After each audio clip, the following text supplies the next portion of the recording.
Episode 1, Cahaya di Tahun Gajah.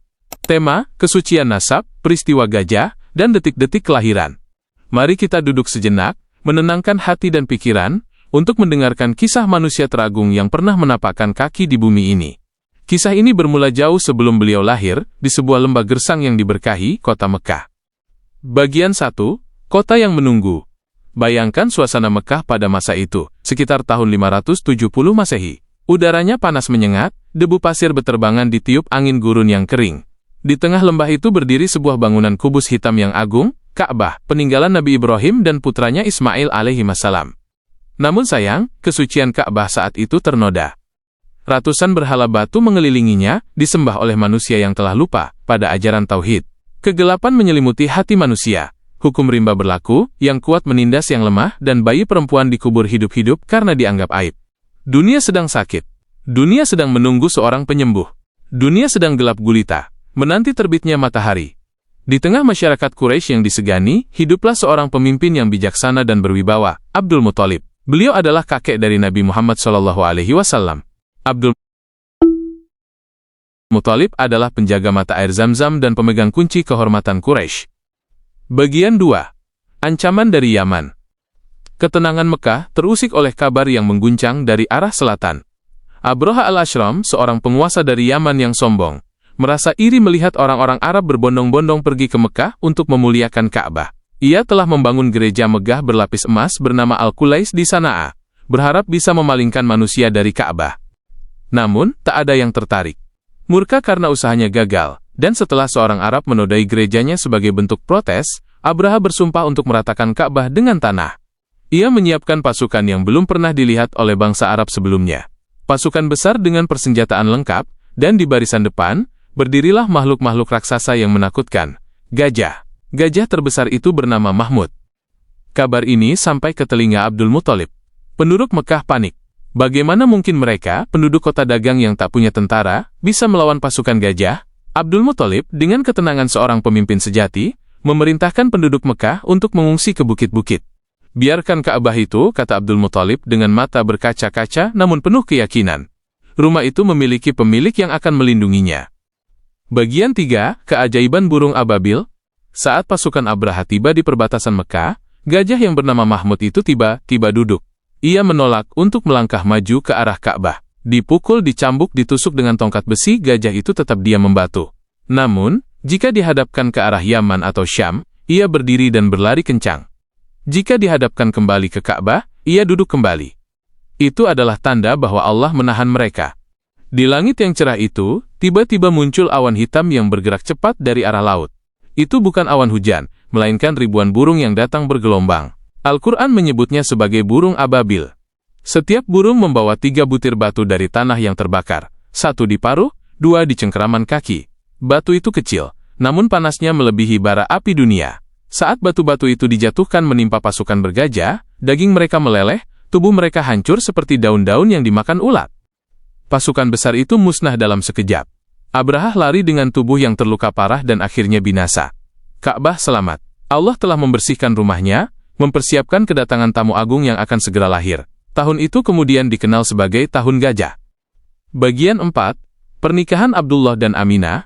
Beberapa waktu sebelum peristiwa gajah, Abdul Muthalib memiliki seorang putra kesayangan bernama Abdullah. Abdullah adalah pemuda yang paling tampan di antara orang Quraisy, paling bersih jiwanya, dan paling santun pekertinya.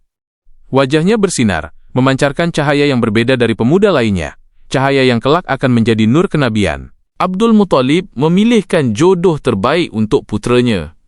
Pilihan itu jatuh pada Aminah binti Wahab, bunga dari kabilah Bani Zuhrah. Aminah adalah wanita yang paling mulia nasabnya dan kedudukannya di kalangan Quraisy saat itu. Pernikahan Abdullah dan Aminah berlangsung sederhana namun penuh berkah. Namun, kebersamaan mereka di dunia tidaklah lama. Tak lama setelah Aminah mengandung janin yang mulia itu, Abdullah harus pergi berdagang ke Syam, Suriah, bersama kafilah dagang Quraisy. Saat perjalanan pulang, Abdullah jatuh sakit. Ia berhenti di Madinah, saat itu bernama Yatsrib, untuk beristirahat di rumah keluarga ibunya. Namun, takdir Allah berkata lain. Abdullah, ayah sang Nabi, wafat di usia yang sangat muda. Ia dimakamkan di sana, meninggalkan istri tercinta yang sedang mengandung. Nabi Muhammad SAW menjadi yatim bahkan sebelum beliau melihat dunia. Hikmah Allah begitu dalam, kelak beliau akan tumbuh tanpa perlindungan ayah, agar beliau hanya bergantung sepenuhnya kepada Allah, Zat yang Maha Pelindung. Bagian 5. Mimpi-mimpi indah Aminah. Kesedihan Aminah tentu mendalam, namun Allah menghiburnya dengan kehamilan yang istimewa. Aminah sering berkata, "Aku tidak merasa berat atau susah seperti wanita hamil pada umumnya."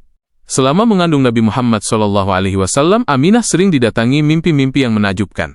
Dalam tidurnya, ia mendengar suara yang berkata, "Sesungguhnya engkau sedang mengandung pemimpin umat ini. Jika ia lahir, namakanlah dia Muhammad, yang terpuji." Pada malam-malam kehamilannya, Aminah melihat cahaya keluar dari dirinya, cahaya yang begitu terang hingga menyinari istana-istana di Busra, negeri Syam. Ini adalah isyarat bahwa bayi yang dikandungnya akan membawa cahaya hidayah yang menerangi dunia dari kegelapan. Bagian 6. Detik-detik kelahiran yang agung. Senin dini hari, tanggal 12 Rabiul Awal. Mekah masih tertidur lelap, namun alam semesta bersiap menyambut pemimpinnya. Di rumah sederhana Abdul Muthalib, Aminah merasakan saat persalinan tiba. Tidak ada rasa sakit yang menyiksa, hanya rasa tenang yang menyelimuti. Bidan yang membantunya, Syifa binti Auf, ibunda Abdurrahman bin Auf, menyaksikan keajaiban itu. Lahirlah bayi laki-laki yang suci, bersih, dan sudah terkhitan. Wajahnya bersinar bagaikan bulan purnama. Saat ia lahir, beliau tidak menangis menjerit seperti bayi biasa, melainkan beliau jatuh dalam posisi bersujud dengan jari telunjuk menunjuk ke langit, seolah bertauhid kepada penciptanya. Kabar gembira ini segera disampaikan kepada sang kakek, Abdul Muthalib. Dengan penuh sukacita, ia menggendong cucunya itu, membawanya masuk ke dalam Ka'bah. Di tempat suci itu, Abdul Muthalib bersyukur kepada Allah, dan memberinya nama yang belum pernah digunakan oleh bangsa Arab sebelumnya, Muhammad. Agar ia menjadi orang yang terpuji di langit dan terpuji di bumi, kata Abdul Muthalib ketika orang-orang bertanya mengapa ia memilih nama itu. Dunia tersenyum, langit bergembira. Sang penutup para nabi Muhammad SAW telah hadir ke dunia. Cahaya telah terbit di tanah gersang, dan sejarah peradaban manusia akan berubah selamanya. Selesai episode 1. Ini adalah episode 2. Episode 2, Masa Kecil Sang Al-Amin. Tema, Berkah di Bani Sa'ad, Pembelahan Dada, dan Air Mata di Abwa.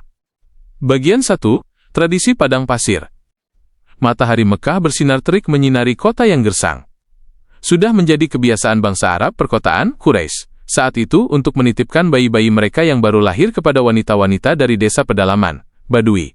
Tujuannya mulia, agar anak-anak itu tumbuh di lingkungan udara gurun yang bersih, jauh dari penyakit kota, serta agar mereka fasih berbahasa Arab yang murni dan memiliki fisik yang kuat. Beberapa hari setelah kelahiran Nabi Muhammad SAW, rombongan wanita dari kabilah Bani Sa'ad bin Bakr datang ke Mekah. Mereka mencari bayi-bayi bangsawan untuk disusui, dengan harapan mendapatkan upah dan hadiah dari ayah sang bayi. Di antara rombongan itu, ada seorang wanita bernama Halimah binti Abi Du'aib, yang kita kenal dengan Halimah As-Sa'diyah. Ia datang bersama suaminya, Harits, menunggangi keledai betina yang kurus dan lemah. Tahun itu adalah tahun paceklik, kekeringan. Rumput kering, air susu ternak kering, bahkan air susu Halimah sendiri pun tak cukup untuk bayinya yang terus menangis kelaparan. Mereka adalah keluarga yang paling miskin dalam rombongan itu. Bagian 2, Pertemuan dengan anak yatim.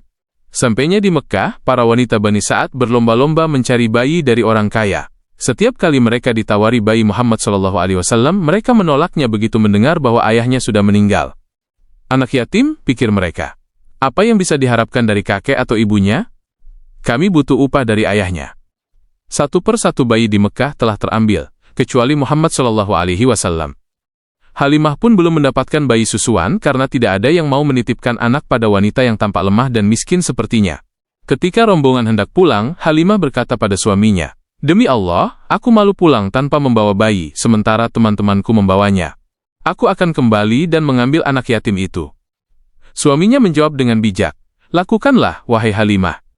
Siapa tahu Allah akan menaruh keberkahan pada anak itu untuk kita." Keputusan itu adalah keputusan terbaik yang pernah diambil Halimah seumur hidupnya. Begitu ia menggendong Muhammad SAW ke pangkuannya, keajaiban pun dimulai. Bagian 3, Keajaiban di Lembah Bani Sa'ad. Seketika itu juga, air susu Halimah yang tadinya kering menjadi deras memancar. Muhammad SAW menyusu hingga kenyang dan tertidur lelap. Bahkan, saudara sepersusuannya, anak kandung Halimah, yang tadinya rewel kelaparan pun ikut menyusu hingga kenyang. Malam itu, untuk pertama kalinya setelah sekian lama, keluarga kecil itu tidur dengan nyenyak dan damai. Keesokan harinya, Saat perjalanan pulang ke kampung Bani Sa'ad, keledai kurus yang ditunggangi Halimah tiba-tiba menjadi bugar dan berlari cepat, bahkan mendahului rombongan lainnya. Teman-teman Halimah terheran-heran, "Wahai Halimah, bukankah itu keledai yang sama dengan yang kau bawa kemarin? Mengapa ia begitu kuat sekarang?" Halimah hanya tersenyum. Ia sadar, ia sedang membawa manusia istimewa. Setibanya di kampung halaman Bani Sa'ad yang gersang, keberkahan semakin melimpah. Domba-domba Halimah yang digembalakan pulang dalam keadaan perut kenyang dan susu yang penuh, padahal domba tetangga pulang dalam keadaan lapar, karena rumput yang sulit dicari. Sejak kehadiran Muhammad SAW di rumah itu, kehidupan Halimah berubah dari kekurangan menjadi kelimpahan. Allah memuliakan rumah yang di dalamnya terdapat sang kekasihnya. Muhammad SAW tumbuh lebih cepat dan lebih sehat daripada anak-anak seusianya. Di usia 2 tahun, ia sudah tumbuh kuat dan lincah. Halimah sebenarnya harus mengembalikannya kepada ibundanya Aminah setelah masa penyusuan selesai 2 tahun. Namun, karena Halimah begitu mencintainya dan khawatir akan wabah penyakit di Mekah saat itu, ia memohon kepada Aminah agar diizinkan merawat Muhammad SAW lebih lama lagi. Aminah pun setuju. Bagian 4, peristiwa pembelahan dada, Syaqqus Syadr. Suatu hari, ketika Muhammad SAW berusia sekitar 4 atau 5 tahun, beliau sedang bermain dengan anak-anak lain di belakang rumah, menggembalakan anak-anak domba. Tiba-tiba, datanglah 2 orang laki-laki berpakaian serba putih, malaikat Jibril dan Mikail menghampiri beliau. Anak-anak lain ketakutan dan lari melapor pada Halimah. Saudaraku dari Quraisy itu diambil 2 orang laki-laki dan dibaringkan. Halimah dan suaminya berlari panik menuju tempat bermain. Di sana, mereka menemukan Muhammad SAW berdiri dengan wajah pucat, namun tenang, tidak ada luka, tidak ada darah. Apa yang terjadi sebenarnya? Kedua malaikat itu membaringkan beliau, membelah dadanya tanpa rasa sakit, lalu mengeluarkan jantungnya. Dari jantung itu, malaikat Jibril mengeluarkan segumpal darah hitam dan berkata, "Ini adalah bagian setan yang ada padamu." Gumpalan itu dibuang. Lalu jantung beliau dicuci dengan air Zam-Zam dalam sebuah bejana emas, dibersihkan dari segala kotoran sifat buruk, dan diisi dengan hikmah, keimanan, dan belas kasih. Setelah itu, dada beliau dikembalikan seperti semula. Ini adalah persiapan ilahi. Hati Nabi Muhammad SAW disucikan sejak dini agar siap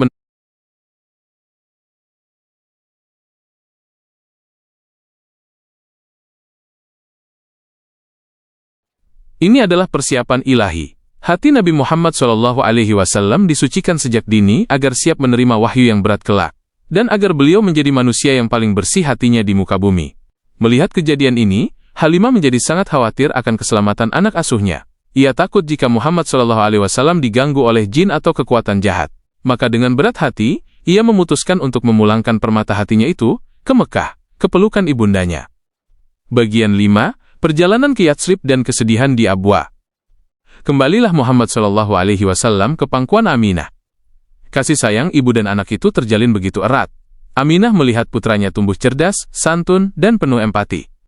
Ketika Muhammad suatu makhluk hidup tinggal berusia 6 tahun, Aminah memutuskan untuk melakukan perjalanan jauh ke Yatsrib, yang kelak bernama Madinah. Jaraknya sekitar 500 km di utara Mekah. Tujuannya ada 2. Pertama, untuk mempertemukan Muhammad kecil dengan keluarga besar neneknya dari Bani Najjar.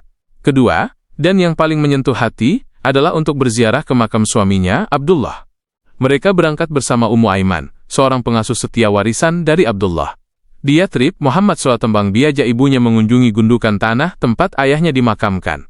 Bayangkan perasaan seorang anak berusia 6 tahun yang baru pertama kali bertemu ayahnya, namun hanya berupa pusara sunyi. Di sana, Aminah menangis, menumpahkan kerinduan yang telah ia pendam selama 6 tahun. Muhammad SAW duduk di samping ibunya, merasakan kesedihan itu, belajar tentang arti kehilangan dan cinta. 1 bulan lamanya mereka di Yatsrib. Nabi kecil sempat belajar berenang di kolam milik Bani Najjar, dan bermain dengan sepupu-sepupunya. Kenangan ini kelak akan beliau ingat saat hijrah ke Madinah puluhan tahun kemudian. Namun, saat perjalanan pulang kembali ke Mekah, takdir Allah kembali menguji ketabahan sang calon Nabi. Di sebuah desa kecil bernama Abwa, yang terletak di antara Mekah dan Madinah, Aminah jatuh sakit parah. Sakitnya datang tiba-tiba, dan memburuk dengan cepat. Di tengah gurun yang sepi itu, di hadapan putra tunggalnya yang masih kecil, Aminah menghembuskan napas terakhirnya. Dunia seakan runtuh bagi Muhammad SAW kecil. Ayahnya wafat saat ia dalam kandungan. Dan kini, ibunya wafat di depan matanya sendiri, jauh dari rumah, di tengah perjalanan. Dengan tangannya yang mungil, ia mungkin mencoba membangunkan ibunya, namun tubuh itu telah diam. Aminah dimakamkan di sana, di Abwa. Muhammad SAW berdiri di samping makam ibunya, menjadi yatim piatu di usia 6 tahun.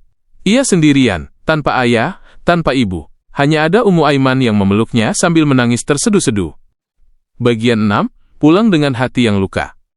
Perjalanan sisa dari Abwa ke Mekah adalah perjalanan yang sunyi. Ummu Aiman membawa pulang anak majikannya itu dengan hati yang hancur. Ia memandang Muhammad SAW dengan rasa iba yang mendalam.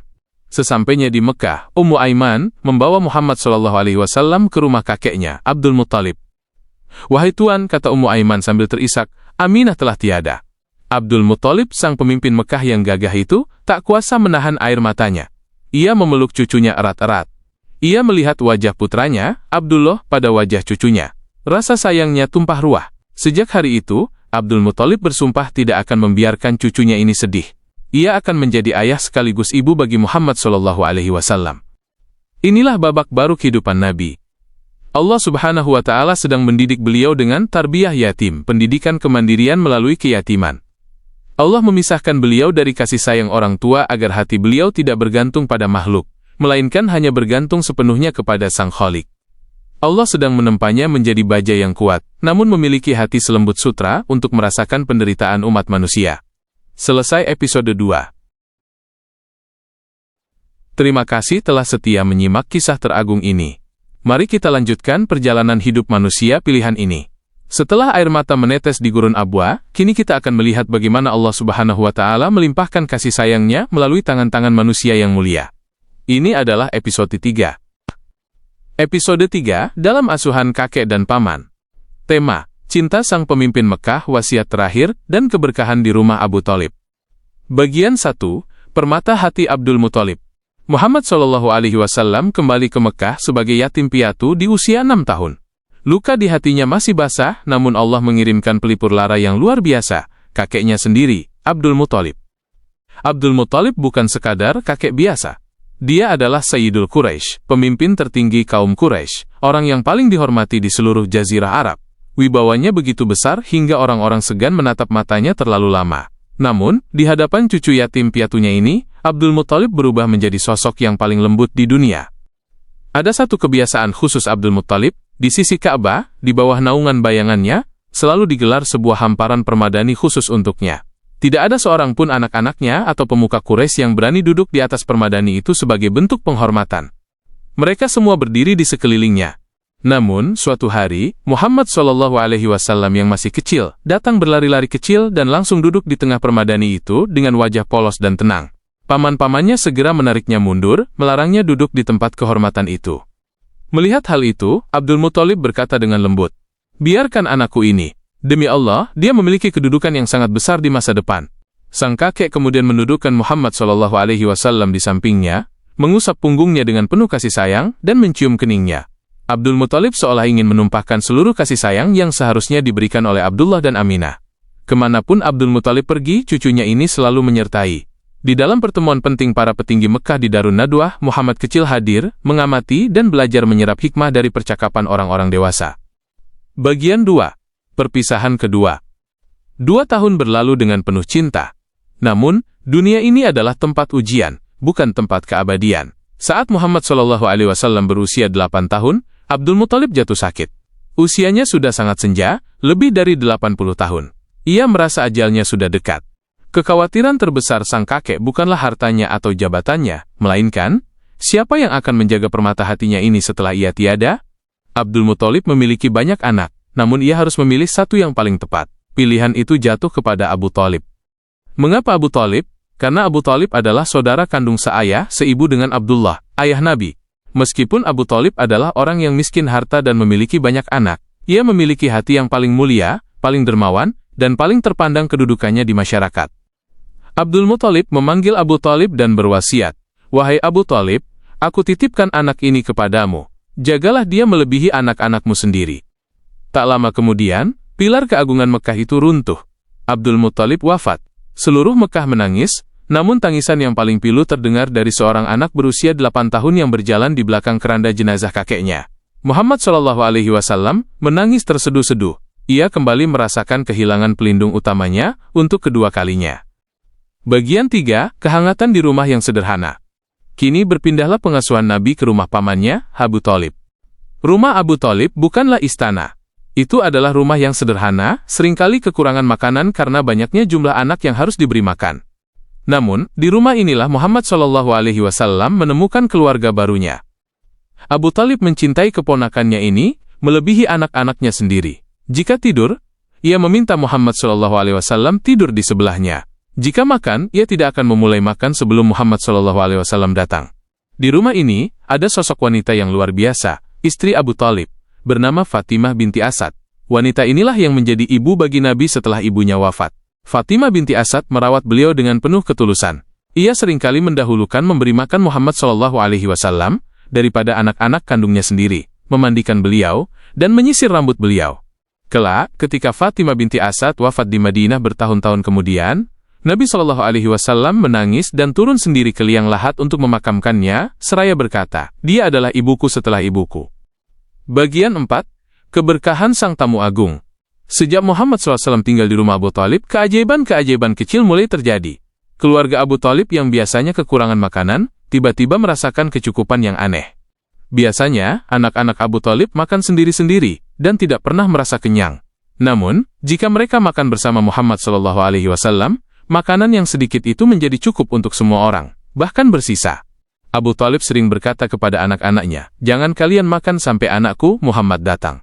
Jika mereka minum susu, satu cawan susu yang biasanya hanya cukup untuk satu orang, menjadi cukup untuk diminum seluruh keluarga jika Muhammad SAW meminumnya terlebih dahulu. Wajah beliau selalu cerah, rambutnya selalu rapi, dan beliau tidak pernah terlihat lusuh atau kotor seperti anak-anak lain yang bermain di pasir. Beliau tumbuh dengan kewibawaan yang alami. Bagian 5, pendidikan alam menjadi penggembala. Muhammad SAW bukanlah anak yang manja. Melihat pamannya yang hidup susah dengan beban keluarga yang berat, beliau tidak mau berpangku tangan. Beliau ingin meringankan beban pamannya. Maka, mulailah beliau bekerja. Pekerjaan pertama yang beliau lakukan adalah menggembalakan kambing milik penduduk Mekah dengan upah beberapa qirath, keping uang logam kecil. Bayangkanlah pemandangan itu. Calon pemimpin umat manusia, kini berada di lereng-lereng Bukit Tandus di sekitar Mekah, di bawah terik matahari, menjaga kawanan domba agar tidak diterkam serigala atau tersesat. Disinilah madrasah, sekolah pertama bagi para nabi. Beliau SAW pernah bersabda, tidak ada seorang nabi pun kecuali ia pernah menggembalakan kambing. Apa yang beliau pelajari dari kambing? 1. Kesabaran. Mengurus hewan yang tidak berakal butuh kesabaran ekstra. 2. Kepedulian. Jika satu domba sakit atau hilang, beliau akan mencarinya dan menggendongnya. Ini melatih hati beliau untuk kelak mengurus umat manusia, yang sifatnya bermacam-macam. 3. Tafakkur, renungan. Di keheningan gurun dan bukit, jauh dari hiruk-pikuk kota, beliau menatap langit luas, bintang gemintang, dan merenungkan keagungan pencipta. Jiwa beliau menjadi bening, terhubung dengan alam semesta. Bagian 6, pemeliharaan dari jahiliyah. Mekah saat itu adalah kota jahiliyah, kebodohan moral, pesta mabuk-mabukan, judi, penyembahan berhala, dan musik-musik yang melalaikan adalah pemandangan biasa. Namun, Allah menjaga Muhammad SAW agar tidak tercemar sedikit pun oleh kotoran itu. Pernah suatu ketika di masa remajanya, beliau mendengar suara tabuhan rebana dari sebuah pesta pernikahan di kota Mekah. Rasa penasaran anak muda muncul, beliau ingin melihat dan menikmati hiburan itu. Beliau menitipkan domba gembalaannya kepada temannya dan turun ke kota. Namun, apa yang terjadi? Belum sampai beliau ke tempat pesta, Allah menidurkan beliau. Rasa kantuk yang sangat berat menyerang hingga beliau tertidur pulas di jalanan. Beliau tidak terbangun oleh suara musik, melainkan terbangun oleh panasnya matahari keesokan paginya. Hal ini terjadi 2 kali. Allah memalingkan pendengaran dan penglihatan beliau dari kemaksiatan, menjaganya tetap suci untuk mempersiapkan tugas besar di masa depan. Beliau tidak pernah menyentuh berhala, tidak pernah meminum khamr, arak, dan tidak pernah bersumpah palsu. Beliau adalah bunga yang tumbuh mekar dan harum di tengah tumpukan sampah. Selesai episode 3. Episode 4, Masa Remaja dan Pernikahan dengan Khadijah Al-Kubra. Tema, Tanda Kenabian di Busra, Sumpah Kebajikan, dan Pertemuan Dua Lautan Cinta. Bagian 1, Perjalanan jauh pertama dan awan yang mengikutinya. Waktu berputar, Muhammad SAW kini menginjak usia 12 tahun. Beliau bukan lagi anak kecil yang hanya bermain. melainkan remaja yang cerdas dan peka. Suatu hari, pamannya, Abu Thalib, bersiap-siap untuk melakukan perjalanan dagang tahunan ke negeri Syam, Suriah. Ini adalah perjalanan yang sangat jauh, menembus gurun pasir tandus sejauh ratusan kilometer, penuh bahaya perampok dan keganasan alam. Karena itu, Abu Thalib berniat meninggalkan keponakannya di Mekah. Namun, saat kafilah hendak berangkat, Muhammad SAW memeluk onta pamannya. Matanya berkaca-kaca, menyiratkan kerinduan dan kesedihan yang mendalam jika harus ditinggal sendiri. Hati Abu Thalib luluh. Ia berkata, "Demi Allah, aku akan membawanya. Dia tidak akan berpisah denganku, dan aku tidak akan berpisah dengannya selamanya." Maka berangkatlah mereka. Dalam perjalanan panjang di bawah terik matahari gurun yang membakar kulit, sebuah keanehan terjadi. Para musafir lain mungkin kepanasan, tetapi Muhammad SAW selalu teduh. Ada gumpalan awan kecil di langit yang bergerak, mengikuti kemanapun ontanya melangkah, memayunginya dari sengatan matahari. Bagian 2. Pertemuan dengan Pendeta Bahira. Kafilah itu berhenti di sebuah kota bernama Busra, di wilayah selatan Suriah saat ini. Di sana terdapat sebuah biara tua yang dihuni oleh seorang pendeta Nasrani yang sangat alim bernama Bahira. Biasanya, Bahira tidak pernah peduli dengan kafilah dagang Arab yang lewat. Ia selalu sibuk dengan kitab-kitab kunonya. Namun hari itu berbeda. Dari jendela biaranya, ia melihat kafilah Abu Thalib datang. Ia terperanjat melihat fenomena alam yang tak lazim. Gumpalan awan yang memayungi seorang remaja, dan ketika remaja itu duduk berteduh di bawah pohon, ranting-ranting pohon itu merunduk untuk melindunginya. Bahira segera mengundang seluruh rombongan Quraisy untuk makan jamuan di biaranya. "Wahai orang-orang Quraisy, datanglah kalian semua, besar dan kecil, hamba dan merdeka." Ketika semua orang masuk makan, Bahira mencari-cari sosok yang ia lihat tadi. Ternyata Muhammad SAW tidak ada. Beliau ditinggal di luar untuk menjaga barang dagangan karena usianya yang paling muda. "Apakah masih ada yang tertinggal?" tanya Bahira. "Hanya seorang anak remaja yang menjaga barang-barang kami," jawab mereka. "Panggil dia," desak Bahira. Ketika Muhammad SAW masuk, Bahira menatap wajahnya lekat-lekat. Ia memeriksa tanda fisik yang disebutkan dalam kitab suci terdahulu, Injil dan Taurat. Setelah makan, Bahira mendekati Muhammad SAW dan membuka punggung beliau. Di sana, di antara dua bahunya, terdapat Khatamun Nubuwah, stempel kenabian, sebuah tanda daging yang menonjol seperti telur burung dara. Bahira gemetar. Ia berpaling kepada Abu Thalib dan bertanya, "Siapakah anak ini bagimu?" Abu Thalib menjawab, "Dia anakku." Sebutan sayang paman kepada keponakan. Bahira menggeleng. "Tidak mungkin. Anak ini tidak mungkin ayahnya masih hidup." Abu Thalib mengaku, "Benar, dia keponakanku. Ayahnya meninggal saat ia masih dalam kandungan." "Benar engkau," kata Bahira dengan wajah serius. "Bawalah keponakanmu ini pulang kembali ke negerimu. Dan jagalah dia baik-baik dari orang-orang Yahudi atau Romawi. Demi Allah, jika mereka melihatnya dan mengetahui apa yang aku ketahui, mereka pasti akan mencelakainya. Sungguh, keponakanmu ini akan memiliki urusan yang sangat besar di masa depan." Mendengar peringatan itu, Abu Thalib segera menyelesaikan urusan dagangnya dan membawa pulang Muhammad SAW ke Mekah dengan cepat. Ia semakin sadar bahwa ia sedang menjaga manusia yang sangat berharga. Bagian 3, pemuda yang menjaga kehormatan. Hilf al-Fudul. Muhammad SAW tumbuh menjadi pemuda yang gagah. Di usia 20-an tahun, terjadi peristiwa penting di Mekah yang menunjukkan karakter beliau. Saat itu terjadi ketidakadilan di Mekah. Seorang pedagang dari Yaman dizalimi oleh tokoh Quraisy yang enggan membayar barang yang sudah dibelinya. Pedagang itu berteriak di atas bukit menuntut keadilan. Merespons hal itu, para pemuka kabilah berkumpul di rumah Abdullah bin Jud'an. Mereka membuat sumpah setia, yang disebut Hilf al-Fudul, sumpah kebajikan. Isinya adalah, mereka bersumpah untuk bersatu membela siapa saja yang terzolimi di kota Mekah, baik penduduk asli maupun pendatang, sampai haknya dikembalikan. Muhammad SAW mudah hadir dalam pertemuan itu dan ikut bersumpah. Jauh setelah diangkat menjadi nabi, beliau mengenang peristiwa ini dengan bangga. "Aku pernah menghadiri sebuah perjanjian di rumah Abdullah bin Jud'an. Andai aku diajak kepada perjanjian seperti itu di masa Islam, aku pasti akan memenuhinya." Ini menunjukkan bahwa jiwa beliau adalah jiwa penegak keadilan. Beliau tidak suka penindasan. Beliau adalah pembela kaum lemah, jauh sebelum wahyu turun. Bagian 4, munculnya gelar Al-Amin dan sang saudagar wanita. Di Mekah, hiduplah seorang wanita yang luar biasa. Namanya Khadijah binti Khuwailid. Ia adalah wanita bangsawan yang kaya raya, cerdas, dan berwibawa. Ia biasa mempekerjakan laki-laki untuk menjalankan perniagaannya ke negeri Syam dengan sistem bagi hasil. Khadijah mendengar kabar tentang seorang pemuda bernama Muhammad SAW. Pemuda ini tidak memiliki banyak modal, tetapi ia memiliki modal yang lebih mahal dari emas, kejujuran. Seluruh penduduk Mekah menjulukinya Al-Amin yang terpercaya, dan Asy-Syadiq yang benar. Tidak pernah berdusta, tidak pernah curang, bicaranya santun, dan janjinya selalu ditepati. Tertarik dengan reputasi emas itu, Khadijah menawarkan Muhammad SAW untuk membawa barang dagangannya ke Syam. Ia bahkan memberikan upah yang lebih besar daripada yang biasa ia berikan kepada orang lain. Muhammad SAW menerima tawaran itu dan berangkat ditemani oleh pembantu laki-laki kepercayaan Khadijah bernama Maisarah. Bagian 5. Kesaksian Maisarah dan detak jantung Khadijah. Perjalanan dagang kedua ke Syam ini penuh keberkahan. Cara berdagang Muhammad SAW sangat berbeda. Beliau jujur menjelaskan kondisi barang, tidak bersumpah palsu untuk melariskan dagangan, dan sangat ramah.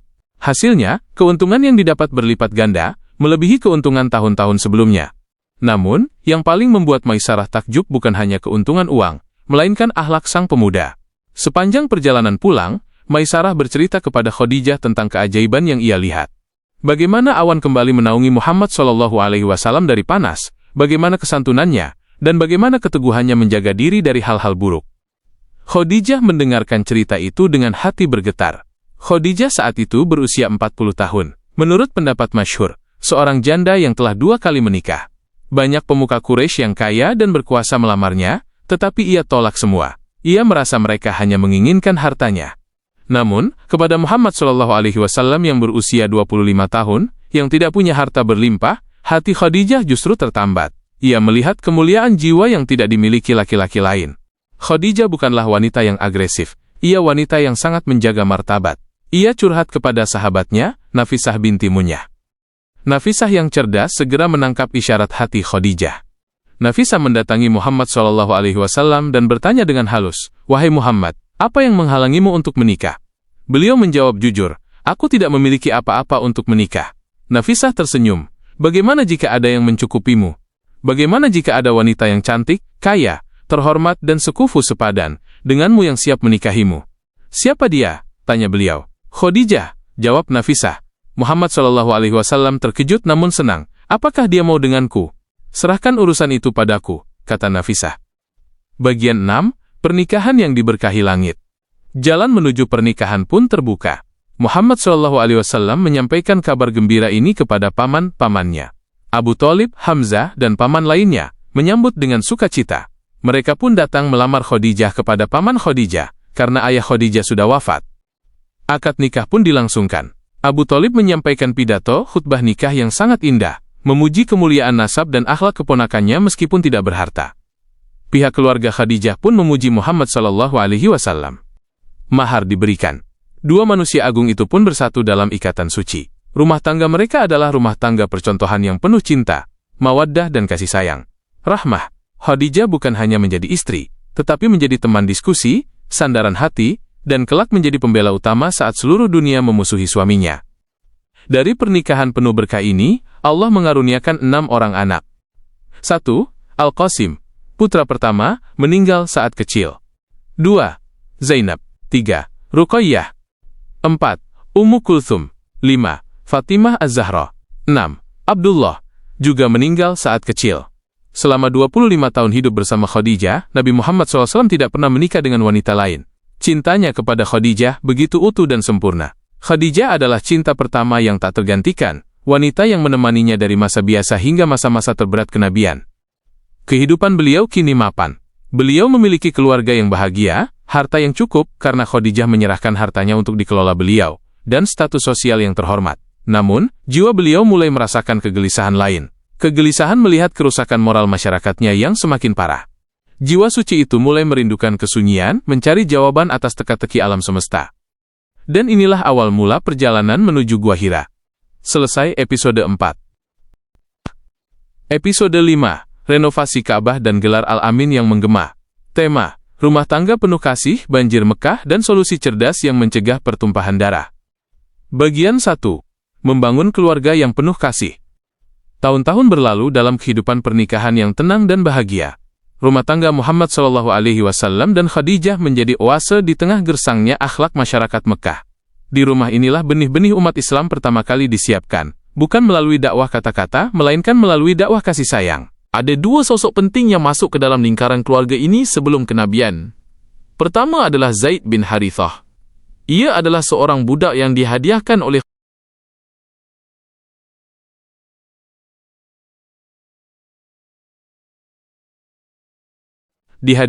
Khadijah kepada suaminya. Namun, Muhammad SAW tidak memperlakukannya sebagai budak, melainkan sebagai anak sendiri. Ketika ayah dan paman Zaid datang jauh untuk menebusnya, Muhammad SAW memberikan pilihan bebas kepada Zaid. Ikutlah pulang bersama ayahmu, atau tinggallah bersamaku. Tanpa ragu, Zaid memilih tinggal bersama Muhammad SAW. Zaid berkata, "Aku melihat sesuatu pada orang ini yang membuatku tidak ingin berpisah dengannya selamanya." Terharu dengan kesetiaan itu, Muhammad SAW memerdekakan Zaid dan mengangkatnya sebagai anak angkat. Kedua adalah Ali bin Abi Thalib. Saat itu Mekah dilanda krisis ekonomi. Abu Thalib, sang paman yang memiliki banyak anak, mengalami kesulitan. Sebagai bentuk balas budi atas pengasuhan pamannya dulu, Muhammad SAW mendatangi pamannya yang lain, Abbas yang kaya raya. Mereka sepakat untuk mengambil sebagian anak Abu Thalib untuk diasuh. Abbas mengambil Ja'far, dan Muhammad SAW mengambil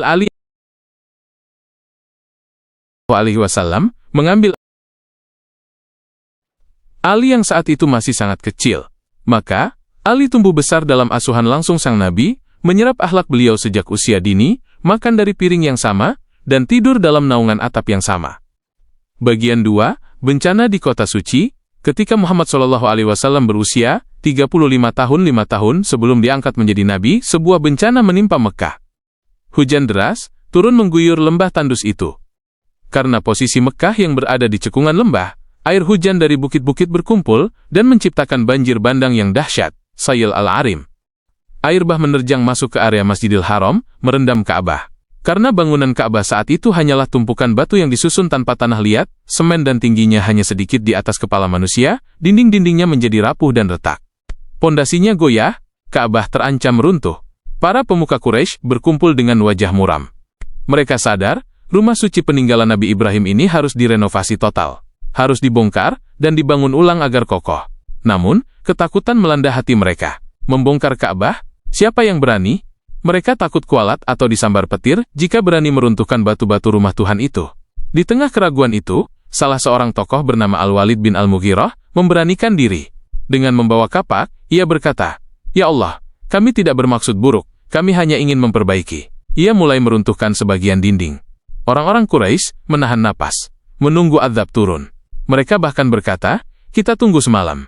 Jika besok pagi Walid masih hidup, berarti Tuhan merestui. Jika ia mati, kita batalkan niat ini." Keesokan paginya, Walid bangun dalam keadaan sehat dan segar bugar. Lega, seluruh kabilah Quraisy pun akhirnya bergotong royong meruntuhkan sisa dinding Ka'bah hingga rata dengan tanah, sampai terlihat pondasi hijau asli peninggalan Nabi Ibrahim. Bagian 3, syarat harta halal. Ada satu keputusan luar biasa yang disepakati oleh orang-orang Quraisy yang masih jahiliyah ini. Saat hendak membangun kembali, mereka berseru, "Wahai kaum Quraisy, janganlah kalian masukkan ke dalam pembangunan rumah ini kecuali harta yang baik, halal. Jangan masukkan uang hasil pelacuran, jangan masukkan uang hasil riba, dan jangan masukkan uang hasil rampasan dari menzalimi orang lain." Bayangkan, meskipun mereka penyembah berhala, nurani mereka masih mengakui bahwa rumah Allah harus dibangun dengan harta yang suci. Mereka mengumpulkan seluruh harta halal yang mereka miliki. Kabilah-kabilah dibagi tugas. Pintu Ka'bah menjadi tanggung jawab Bani Abdu Manaf, bagian belakang menjadi tanggung jawab Bani Jum'ah, dan seterusnya. Pembangunan berjalan lancar, dinding-dinding mulai meninggi. Muhammad SAW turut serta mengangkat batu-batu di bahunya bersama pamannya, Abbas, hingga bahu beliau lecet-lecet. Namun, karena mereka sangat ketat menyeleksi harta halal, dana yang terkumpul ternyata tidak cukup. Uang halal mereka habis sebelum bangunan itu sempurna berbentuk kubus. Akibatnya, mereka terpaksa mengurangi ukuran Ka'bah. Bagian sisi utara, yang melengkung setengah lingkaran, tidak bisa dibangun dinding tinggi, dan tidak bisa diberi atap. Bagian itu hanya diberi tembok rendah sebagai penanda. Bagian inilah, yang sekarang kita kenal sebagai Hijr Ismail. Jadi Hijr Ismail itu sebenarnya adalah bagian dalam dari Ka'bah, yang tertunda pembangunannya, karena kekurangan dana halal. Bagian 4, Ketegangan menjelang perang saudara. Pembangunan berjalan lancar hingga dinding mencapai tempat di mana Hajar Aswad batu hitam harus diletakkan. Tiba-tiba, suasana yang tadinya harmonis berubah menjadi panas. Keringat dingin bercucuran di dahi para pemimpin kabilah. Setiap kabilah merasa paling berhak untuk mendapatkan kehormatan meletakkan batu suci itu kembali ke tempatnya. Kabilah Kamilah yang paling tua, teriak satu pihak. Tidak, kabilah Kamilah yang paling kaya dan banyak menyumbang, bantah yang lain. Kami penjaga kunci, seru yang lainnya. Ego kesukuan mereka terbakar. Pedang-pedang mulai ditarik dari sarungnya. Sumpah-sumpah kematian mulai diucapkan. Bahkan, Bani Abduddar membawa semangkuk besar berisi darah. Mereka dan sekutunya mencelupkan tangan ke dalam darah itu. Sebuah ritual mengerikan yang disebut Laqatut Dam, sumpah darah, yang artinya mereka siap mati berperang dan tidak akan mundur. Pembangunan terhenti selama 4 atau 5 hari. Mekah mencekam. Bau amis darah perang saudara sudah tercium di udara. Jika perang ini pecah, kabilah Quraisy bisa musnah saling bunuh di Tanah Suci. Bagian 5, Sang Penengah yang ditunggu. Di tengah kebuntuan itu, seorang tetua yang paling berumur, Abu Umayyah bin Al-Mughirah, berdiri dan menenangkan massa. Wahai kaum Quraisy, suaranya parau, namun berwibawa. Janganlah kalian saling bunuh. Mari kita cari penengah. Kita sepakati, siapapun orang yang pertama kali masuk melalui pintu masjid, pintu Bani Syaibah, esok pagi, dialah yang akan memutuskan perkara ini. Semua orang setuju. Ini adalah solusi yang adil. Malam itu, Mekah gelisah. Siapakah yang akan muncul besok? Teman atau lawan? Pagi-pagi buta, mata-mata seluruh kabilah sudah tertuju ke arah pintu gerbang. Tiba-tiba, sesosok pemuda berjalan masuk dengan tenang, wajahnya bersinar, langkahnya mantap namun rendah hati. Serentak, suara gumam kelegaan terdengar seperti lebah berdengung, lalu berubah menjadi seruan sukacita. Hadza Al-Amin. Radina. Hadza Muhammad. Inilah Al-Amin. Kami ridho. Inilah Muhammad. Hati mereka tenang. Jika yang datang adalah orang lain, mungkin masih ada yang protes. Tapi ini Muhammad Shallallahu Alaihi Wasallam. Orang yang tidak pernah berbohong, tidak pernah memihak, dan paling adil di antara mereka. Reputasi beliau sebagai Al-Amin yang terpercaya, menyelamatkan situasi.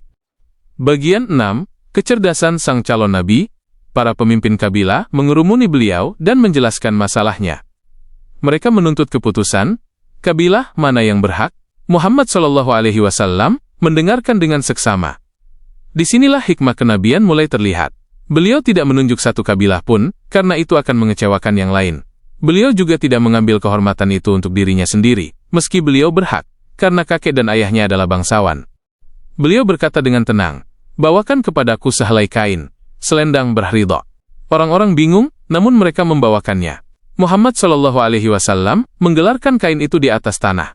Lalu dengan tangan beliau yang mulia, beliau mengangkat Hajar Aswad dan meletakkannya tepat di tengah kain tersebut. Beliau memandang wajah-wajah pemimpin kabilah yang tegang itu, lalu tersenyum dan berkata, hendaklah setiap pemimpin kabilah memegang ujung dari kain ini. Lalu angkatlah bersama-sama. Allahu Akbar. Alangkah indahnya solusi ini. Semua pemimpin kabilah maju. Pemimpin Bani Hashim, Bani Makhzum, Bani Zuhrah, dan lainnya. Semua memegang tepian kain itu. Mereka mengangkat batu mulia itu bersama-sama. Tidak ada yang merasa ditinggalkan. Tidak ada yang merasa direndahkan. Rasa persaingan berubah menjadi rasa persatuan. Mereka membawa batu itu hingga setinggi tempat peletakannya di dinding Ka'bah. Setelah sampai di posisinya, Muhammad Shallallahu Alaihi Wasallam meminta izin untuk mengambil batu itu dari kain dan meletakkannya ke dalam lubang dinding Ka'bah dengan tangannya sendiri. Karena semua kabilah sudah merasa terlibat dalam proses pengangkatan, mereka pun ridha membiarkan Muhammad Shallallahu Alaihi Wasallam menyempurnakan tugas itu. Beliau menekan batu itu masuk ke tempatnya. Dinding pun diselesaikan. Bagian 7. Ketenangan sebelum badai wahyu. Awan gelap peperangan pun sirna dari langit Mekah. Berkat kebijaksanaan seorang pemuda berusia 35 tahun, darah kaum Quraisy terselamatkan. Posisi Muhammad Shallallahu Alaihi Wasallam di mata masyarakatnya semakin menjulang tinggi. Beliau bukan lagi sekadar pedagang jujur atau keponakan Abu Thalib, melainkan seorang tokoh bijak, pemersatu, dan pemimpin masa depan yang dihormati kawan maupun lawan. Namun, di balik gemerlap pujian dan penghormatan itu, hati Muhammad Shallallahu Alaihi Wasallam justru semakin merasa asing. Beliau melihat Ka'bah yang baru direnovasi itu kembali dikelilingi berhala-berhala. Beliau melihat ketidakadilan masih merajalela. Beliau merasa ada sesuatu yang hilang, sebuah kebenaran hakiki yang belum beliau temukan. Jiwa beliau mulai memanggil-manggil untuk menjauh dari keramaian. Langkah kakinya mulai sering membawanya keluar dari kota Mekah, mendaki bukit-bukit batu, mencari keheningan di sebuah gua kecil di puncak Jabal Nur. Gua Hira sedang menanti tamunya. Dan sejarah langit akan segera terbuka. Selesai episode 5. Episode 6, Pencarian Kebenaran dan Uzlah di Gua Hira. Tema, kegelisahan suci, pendakian Jabal Nur, dan mimpi-mimpi yang menjadi nyata. Bagian 1, Jiwa yang asing di kampung halaman. Setelah peristiwa peletakan Hajar Aswad, Muhammad SAW kembali ke kehidupan sehari-harinya. Di mata manusia, hidupnya sempurna. Beliau memiliki istri yang setia dan kaya raya, anak-anak perempuan yang santun, kemenakan Ali dan anak angkat Zaid yang berbakti, serta penghormatan setinggi langit dari seluruh penduduk Mekah sebagai Al-Amin. Namun, ada kekosongan besar yang menganga di hati beliau. Setiap kali beliau berjalan mengelilingi Kaabah, beliau melihat orang bersujud kepada patung Hubal, Lata, Raghi, dan Uzza. Beliau melihat darah hewan kurban dipercikkan ke dinding batu yang bisu. Beliau melihat ketidakadilan, perbudakan, dan pesta pora yang tidak masuk akal. Hati nurani beliau menolak semua itu. Jiwanya bertanya-tanya, histeris, siapakah pencipta langit yang sebenarnya? Mana ajaran leluhurku Ibrahim yang murni? Mengapa manusia menyembah batu yang mereka pahat sendiri? Mekah terasa semakin sempit bagi jiwanya yang agung. Keramaian kota membuatnya sesak. Allah Subhanahu wa Ta'ala mulai menanamkan rasa cinta kepada uzlah, mengasingkan diri di dalam hati beliau. Beliau mulai merindukan kesunyian, tempat di mana beliau bisa bicara dengan alam dan pemilik alam. Bagian 2. Mendaki Jabal Nur, Gunung Cahaya. Kaki beliau melangkah menjauh dari rumah yang nyaman, menuju utara kota Mekah. Tujuannya adalah sebuah gunung batu yang terjal dan tinggi, yang dikenal dengan nama Jabal Nur. Perjalanan mendaki gunung ini bukanlah hal yang mudah. Batuan-batuannya tajam, jalannya menanjak curam, dan matahari membakar kulit. Namun, Muhammad SAW menempuhnya dengan keteguhan hati. Di dekat puncak gunung itu, terdapat sebuah gua kecil yang tersembunyi. Namanya Gua Hira. Gua ini sangat unik. Mulut guanya menghadap ke utara, sehingga sinar matahari tidak langsung masuk menyengat ke dalam, membuat udaranya sejuk. Dan yang paling menakjubkan, jika seseorang duduk di dalam gua ini dan memandang keluar, ia bisa melihat langsung ke arah Ka'bah di kejauhan, tanpa terhalang oleh bukit apapun. Sebuah posisi yang sempurna untuk merenung. Terpisah dari manusia, namun mata tetap tertuju pada rumah Tuhan. Bagian 3, Tahannuts, ibadah dalam kesunyian. Di dalam gua yang sempit itu, yang hanya cukup untuk duduk atau berbaring satu orang, Muhammad SAW menghabiskan waktu berhari-hari, bahkan berminggu-minggu. Tradisi ini disebut Tahannuts. Apa yang beliau lakukan di sana? Beliau tidak bertapa mematikan raga seperti pendeta, melainkan beliau melakukan tafakkur, berfikir mendalam. Beliau memandang langit malam yang bertabur bintang, memandang pegunungan yang kokoh, dan merenungkan keagungan Dalat yang menciptakan semua ini.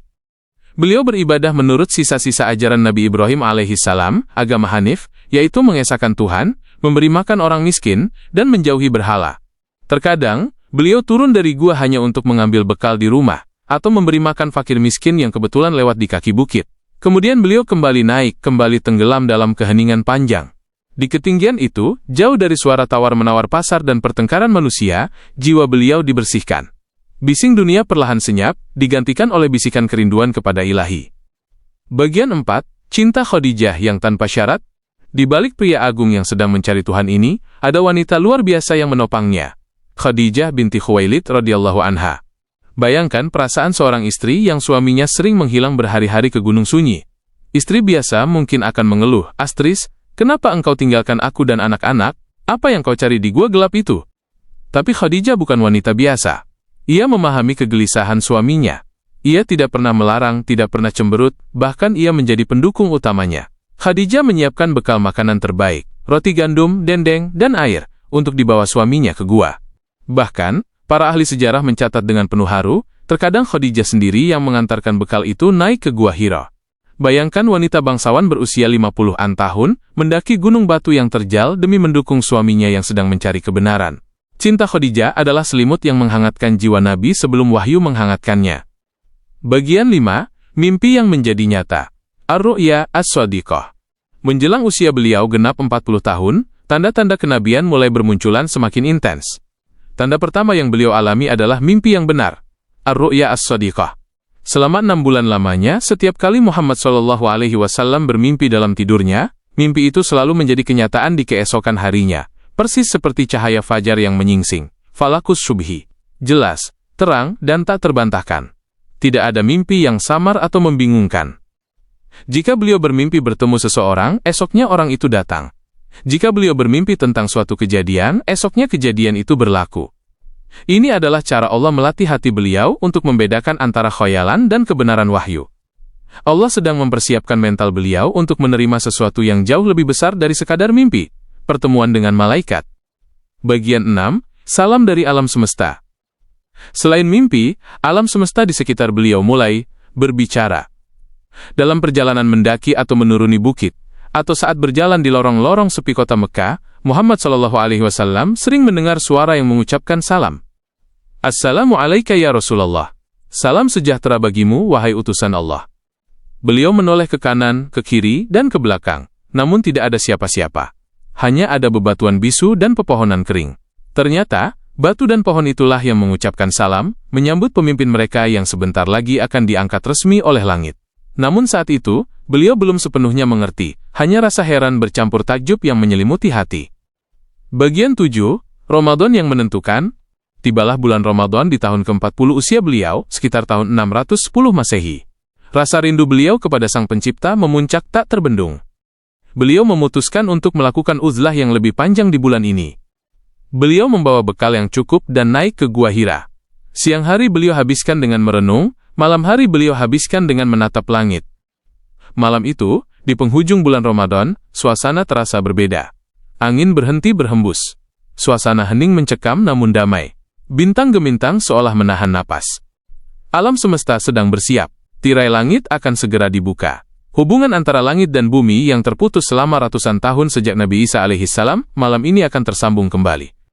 Di dalam gelapnya gua, Muhammad SAW duduk sendirian. Tiba-tiba, keheningan itu pecah. Sosok cahaya yang agung dan dahsyat hadir memenuhi ruang gua yang sempit itu. Bukan manusia, bukan jin. Itu adalah Jibril, Ruhul Kudus, pembawa pesan Tuhan semesta alam. Saat itu adalah detik-detik yang akan mengubah sejarah peradaban manusia selamanya. Selesai episode 6. Episode 7, Wahyu pertama. Bacalah. Tema, Pertemuan Agung, Pelukan Jibril, dan Selimut Khadijah. Bagian 1, Malam Kemuliaan, Lailatul Qadar. Malam itu adalah malam Senin, tanggal 17 Ramadan menurut pendapat yang masyhur, atau bertepatan dengan bulan Agustus tahun 610 Masehi. Usia Muhammad SAW genap 40 tahun 6 bulan 12 hari menurut kalender bulan. Mekah terlelap dalam kegelapan jahiliyah. Namun di puncak Jabal Nur, di dalam perut Gua Hira yang sempit, Muhammad SAW sedang terjaga. Hati beliau bergetar, merasakan kehadiran sesuatu yang tidak kasat mata namun begitu nyata. Tiba-tiba, keheningan gua itu pecah. Cahaya benderang memenuhi ruangan sempit itu. Di hadapan beliau, muncullah sosok malaikat Jibril alaihissalam. Bukan dalam wujud aslinya yang menutupi ufuk, melainkan dalam wujud seorang laki-laki yang berwibawa namun memancarkan kekuatan dahsyat yang membuat tubuh manusia biasa gemetar. Ini bukan mimpi. Ini nyata. Bagian 2, 3 kali pelukan yang menyesakkan. Tanpa basa-basi, tanpa pendahuluan, sosok agung itu berkata dengan suara yang menggetarkan dinding-dinding jiwa. Iqra, bacalah. Muhammad SAW terkejut. Beliau adalah seorang ummi, tidak bisa membaca dan tidak bisa menulis. Beliau menjawab dengan jujur dan gemetar. Ma'ana biqari', aku tidak bisa membaca. Mendengar jawaban itu, Jibril tidak mengulang perintah dengan kata-kata, melainkan dengan tindakan. Jibril menangkap tubuh Muhammad SAW, lalu memeluknya dan mendekapnya dengan sangat erat. Begitu eratnya hingga napas beliau sesak, tulang-tulang rusuk beliau terasa himpitan yang luar biasa, dan tenaga beliau terkuras habis. Setelah tenaga beliau nyaris habis, Jibril melepaskannya. Beliau terengah-engah, mencoba meraup udara. Namun Jibril kembali memerintah. Iqra, bacalah. Muhammad SAW, yang masih bingung apa yang harus dibaca karena tidak ada tulisan di hadapannya, kembali menjawab. Ma'ana biqari', aku tidak bisa membaca. Untuk kedua kalinya, Jibril mendekap beliau. Kali ini lebih kuat dan lebih lama dari yang pertama. Rasa sakit dan sesak itu melanda fisik beliau, seolah-olah beban seluruh alam semesta sedang dipindahkan ke pundak beliau. Jibril melepaskannya lagi. Keringat dingin bercucuran deras dari tubuh sang nabi. Lalu Jibril memerintah untuk ketiga kalinya, Iqra. Dan untuk ketiga kalinya pula, Muhammad SAW menjawab, Ma'ana biqari'. Maka Jibril memeluknya untuk ketiga kalinya. Ini adalah pelukan penanaman wahyu, pelukan penyatuan antara pesan langit dan wadah di bumi. Setelah dilepaskan, Jibril akhirnya membacakan ayat-ayat pertama yang turun ke muka bumi, dan lisan Muhammad SAW pun mengikutinya. Iqra' bismi rabbikal ladzi khalaq.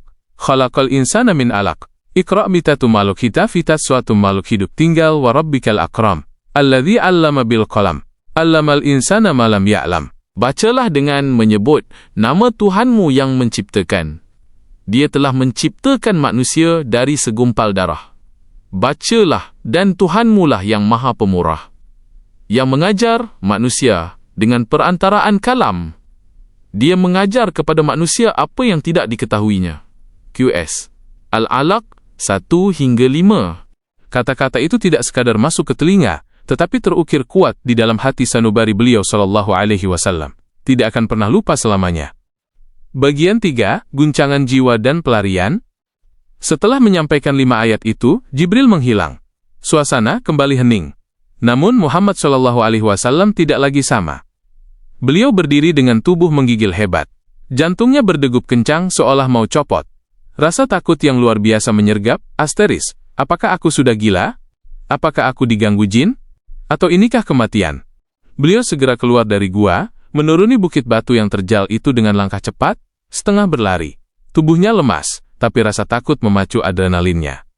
Di tengah lereng gunung, beliau mendengar suara dari langit. Wahai Muhammad, engkau adalah utusan Allah dan aku adalah Jibril. Beliau menengadah ke langit.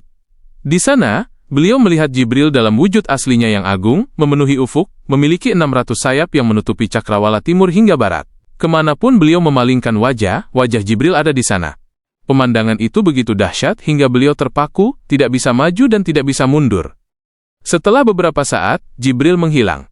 Muhammad SAW kembali berlari, menuruni bukit, menuju rumahnya, menuju satu-satunya tempat perlindungan di dunia ini, Khadijah. Bagian 4, selimuti aku, selimuti aku. Beliau tiba di rumah dengan napas memburu. Wajahnya pucat pasi, tubuhnya gemetar seperti pelepah kurma yang ditiup badai. Khadijah yang melihat suaminya pulang dalam keadaan demikian, segera menyambutnya di depan pintu. Muhammad SAW langsung menjatuhkan diri ke pelukan istrinya, berteriak dengan suara parau. Zamiluni! Zamiluni! Selimuti aku! Selimuti aku! Khadijah tidak banyak bertanya. Ia tidak panik. Dengan kelembutan seorang ibu dan ketenangan seorang ratu, ia membaringkan suaminya, mengambil selimut tebal, dan menyelimuti tubuh yang menggigil itu. Ia memeluk suaminya, mengusap kepalanya, membiarkan kehangatan tubuhnya, menenangkan guncangan jiwa suaminya. Setelah rasa takut itu perlahan mereda dan napas beliau mulai teratur, beliau menatap mata Khadijah dan berkata dengan lirih, Wahai Khadijah, apa yang terjadi denganku? Sungguh, aku takut sesuatu yang buruk menimpa diriku. Beliau menceritakan semua yang dialaminya di gua tadi, tentang makhluk itu, tentang pelukan yang menyesakkan, dan tentang suara itu. Bagian 5, hiburan terbaik dari istri terbaik. Disinilah peran agung Khadijah. Jika Khadijah saat itu ragu atau ikut takut, mungkin sejarah akan berbeda. Namun Khadijah radhiyallahu anha mengucapkan kalimat penghibur yang paling indah, yang dicatat dengan tinta emas sejarah. Ia bersumpah atas nama Allah untuk menenangkan suaminya. Kala, wallahi la yukhzikallahu abadan. Sekali-kali tidak. Demi Allah, Allah tidak akan pernah menghinakanmu selamanya. Khadijah melanjutkan dengan menyebutkan alasan-alasan logis mengapa Allah tidak akan mencelakakan suaminya, berdasarkan rekam jejak kebaikan beliau selama 40 tahun. Sesungguhnya engkau selalu menyambung silaturahmi, engkau memikul beban orang yang lemah, engkau memberi makan orang yang tak punya, engkau memuliakan tamu, dan engkau selalu membela kebenaran. Logika Khadijah adalah logika iman. Tuhan yang maha baik tidak akan mencelakakan hamba yang baik. Kebaikan tidak akan berbuah keburukan. Kata-kata ini bagaikan air sejuk yang menyiram api ketakutan di hati Nabi. Bagian 6, kesaksian Waraqah bin Naufal. Untuk lebih meyakinkan suaminya, Khadijah tidak berhenti di situ. Ia mengajak Muhammad SAW menemui sepupunya yang sudah tua renta dan buta, Waraqah bin Naufal. Waraqah adalah seorang penganut Nasrani yang taat di masa jahiliyah. Ia bisa membaca kitab Ibrani dan menguasai isi Taurat serta Injil. Ia adalah orang yang berilmu. Sesampainya di sana, Khadijah berkata, Wahai paman, dengarkanlah apa yang dialami oleh anak saudaramu ini. Waraqah bertanya, Wahai anak saudaraku, apa yang engkau lihat? Muhammad SAW menceritakan pertemuannya dengan Jibril. Mendengar cerita itu, wajah Waraqah berubah. Bukan takut, melainkan takjub dan haru. Ia berseru dengan suara bergetar. Kudus, Kudus. Suci. Suci. Demi Tuhan yang jiwaku berada di tangannya, itu adalah Namus, malaikat pembawa wahyu Jibril, yang sama yang pernah turun kepada Musa. Warokoh kemudian menatap Muhammad SAW